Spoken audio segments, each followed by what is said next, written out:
Guys, आपका YouTube channel में स्वागत है। आज हम करेंगे स्पीकिंग लाइन, जिसमें हमने कल आपको करवाया था सिंपल प्रेजेंट। सिंपल प्रेजेंट में क्या होता है कि उसमें मैंने आपको हिंदी में पहचान बताई थी, ता है, ती है, ते है। इंग्लिश में पहचान थी उसकी सब्जेक्ट प्लस में एस एस प्लस ऑब्जेक्ट। इसमें सिंपल प्रेजेंट में होता है जो हम काम कर रहे हैं, जैसे राम खेल रहा है, राम पढ़ रहा है, राम लिख रहा है, एक्सेट्रा।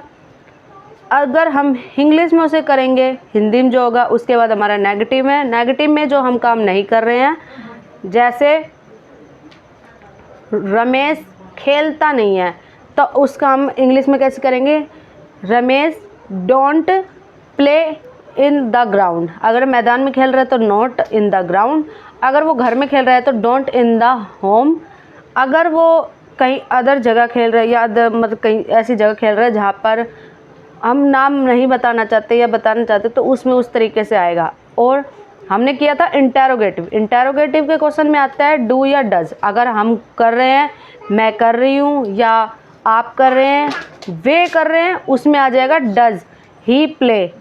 अगर उसमें नहीं, उसमें मतलब उसमें अगर डज का या ही का प्रयोग ना कर, जैसे मैं लिख रही हूँ, मैं लिख रही हूँ, तो इसमें कैसे आएगा? Do you right. उसमें आपको लिखना है, अगर आप लिख रहे हैं तो yes I am, yes I write. अगर आप नहीं लिख रहे तो no I don't write. Second था, अगर हम डज का प्रयोग कर रहे हैं, जैसे हम डज का कर रहे हैं कि वह, मतलब आपके अलावा कोई है। तीसरा, उसके लिए हम वह का प्रयोग कर रहे हैं कि डज ही प्ले। अगर हाँ तो यस ही प्लेज, अगर नो तो नो ही डजंट प्ले।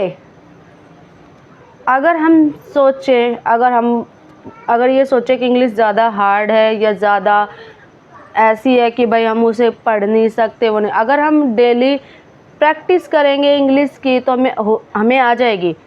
ज़्यादा हार्ड नहीं है, हमें बस इंग्लिश में थोड़ा बहुत जो है वो करना है, जो कि सेंटेंस के बारे में हमें ये पता होना चाहिए कि किस पर्पज़ पे काम हो रहा है। तीसरा, किस उसमें हो रहा है, फ्यूचर में हो रहा है, टेंस में, फ्यूचर में हो रहा है, प्रेजेंट में हो रहा है या पास्ट में हो रहा है। Thank you guys.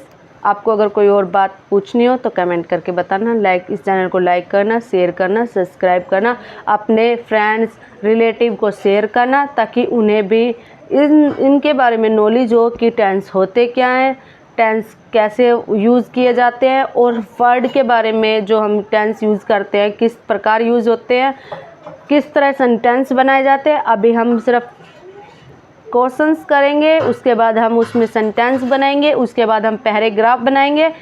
इसी तरीके से हम इंग्लिश सीख जाएंगे। और इंग्लिश बोलने की आप बहुत बहुत तैयारी करनी है, जिससे आपको ये लगे हाँ मैं इंग्लिश बोल रही हूँ। पहली बात जो होती है वो अपने अंदर कॉन्फिडेंस होता है कि हाँ मैं इंग्लिश बोल सकता हूँ।